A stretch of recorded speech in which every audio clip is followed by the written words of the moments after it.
If you're an overthinker struggling to control your low points and tend to leave the club face wide open at impact, this video is perfect for you, as I'm going to show you a drill that I had my student David copy for just 2 minutes in total that simplified the downswing, helped him get the low point and the club face back in control. And what's so amazing is that we did all this in just one lesson. So to begin with, let's quickly talk about David's downswing. So what would usually happen with David is that from the top of his golf swing, we'd notice the lead wrist position get set into what we call a very much so extended angle. I've got the HackMotion on here, and you can see on the right hand side of the screen here that indicates extension when we see that plus number there, and that is a promoter of a very much so open club face. So from the downswing, as we're coming in to hit the golf ball, what he was doing was he was bringing the club down with that open club face. So as we come into the golf ball, if we were just to continue rotating, we've got no chance whatsoever of squaring things up at impact. So instead, what he'd have to do is create room, stop this body turn, and allow the arms, as he lifts up his upper body, to then flip over like this here, to have any chance of making solid contact and seeing straight golf shots. And because of this lifting motion here, it was very difficult for David to then get the low point going ahead of the golf ball. What we notice quite a lot is the low point being at the golf ball or behind the golf ball, a couple of inches behind the golf ball. We want to see it roughly 3 to 4 inches past the golf ball, so we get that ball then turf interaction. So what we told David to do was this action here. This action for David here felt like he was just literally closing the club face down as much as he could from this point here, and that makes it easier. It made it much easier for him to get the rotation required to then shift that low point going forwards. We got him to do this simply because from this point here, where we get in this more bowed action, as you can see from the HackMotion data here, around that -15, -16 number here, just because we can promote shaft lean on the way through. And we see a lot of the great players out on TV playing, they always have their hands ever so slightly more ahead at impact. We don't want the hands to be ahead of the club face if the club face is already open, because it's going to open the club face way too much.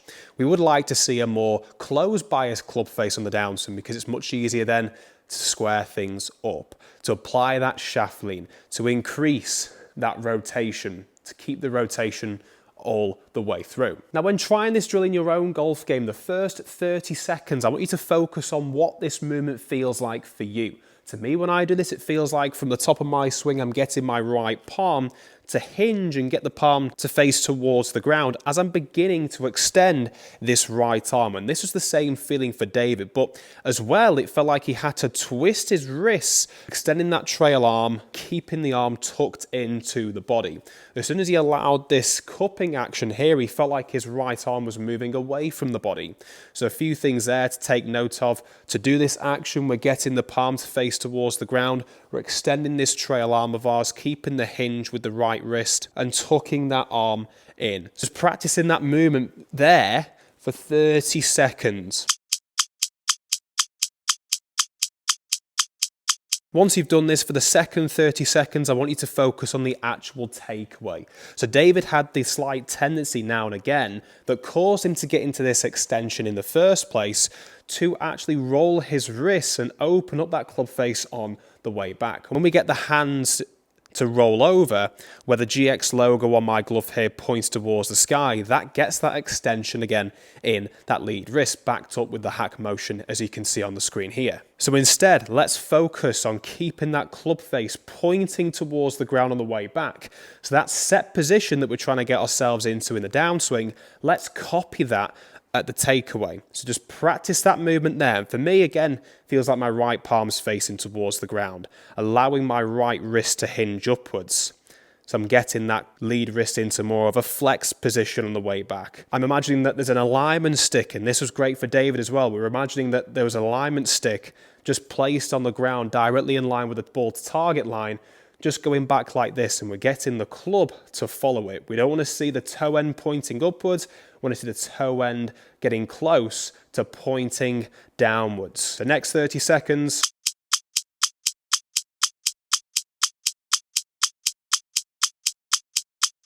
That brings us into the third lot of 30 seconds. And for this part, 60 to 90 seconds, we want to be focusing on applying those to combining the backswing move and the downswing move all into one motion. So here's how it looks. We got the takeaway movement.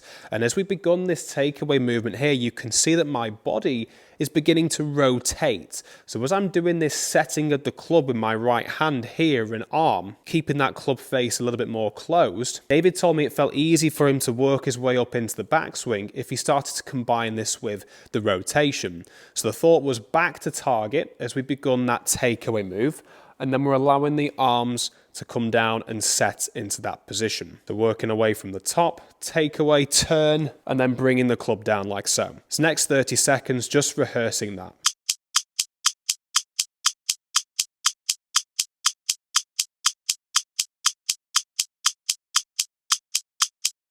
Bonus tip for this, you'll notice when I was making those practice swings there, was that I wasn't allowing my body to fire. And I told David the same thing, simply because for him, as soon as he started to fire the body, it would push his shoulders out in front. He would get forward towards the golf ball and push the club over the top. So that would lead him then to have to jump up and get that flipping motion again. So when you're making these movements, you notice then that I was focusing on just bringing the club straight down after I got my back facing towards the target.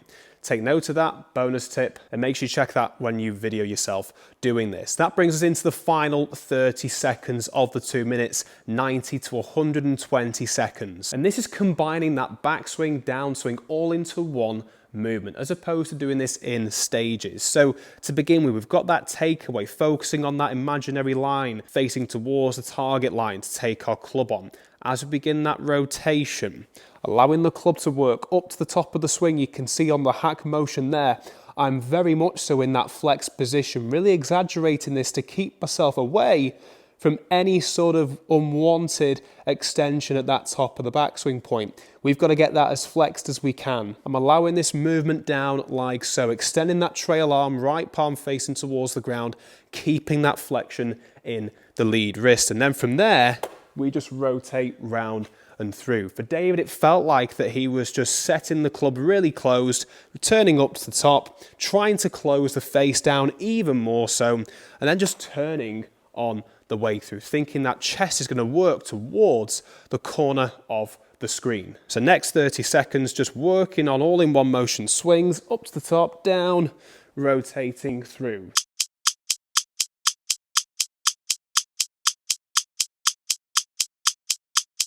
We've got that movement into our golf swing.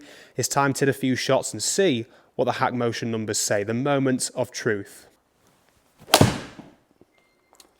So a bit of a draw there because I was really exaggerating that movement on the downswing. Taking a look at the HackMotion data, you can see it is in bright red at the top of the swing. I have a tendency of getting an awful lot of flexion at the top of the swing. So for me to exaggerate that, I may be getting a little bit over the top. However, there's no harm in getting more flexion and then just trying to hold the angle as much as you can. And as you can see, I'm in green at impact. Impact is the most important part. So just make sure that you get that into green where we see more flexion, the minus number, as opposed to getting into the extension, just like these numbers here. And the difference between those two shots then was all down to me trying to hit a bad shot by getting that extended wrist position, causing that shot to go miles to the right. Comparing that shot to the one before, more in control, much further, better compression. And for David, it was so much easier for him to execute and rotate through the shot. Overdoing this and seeing him go a little bit too far to the left is absolutely fine. And we noticed David do that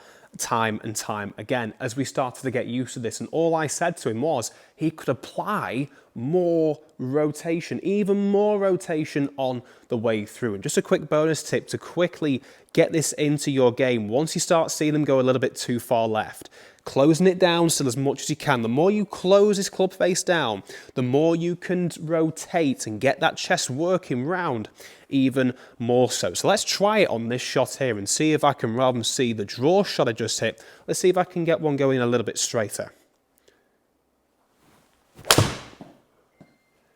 Definitely much straighter there. Having a look at the numbers again, I was very much so flex at the top of the swing, but at impact, -4, only +2 off the green. Miles better than being +13 in that extension. If you'd like to take a look at HackMotion using the discount code here and the link in the description below, you can get yourself great 5% off this. And once you've given this a try for 2 minutes, feel free to comment down below to let me know your thoughts and feels on this drill. This video has been brought to you today by GX Golf, who provide high quality golf clubs at a fraction of the price in comparison to their competitors on the market. You can use the code Harry10 for a discount as well, leaving the links in the description below. Now you've come this far, I'd highly recommend you considering to click that subscribe button, as it helps me produce more content just like this every single week, and it's completely free to do. Thanks again for watching as always, and we'll see you over in that one.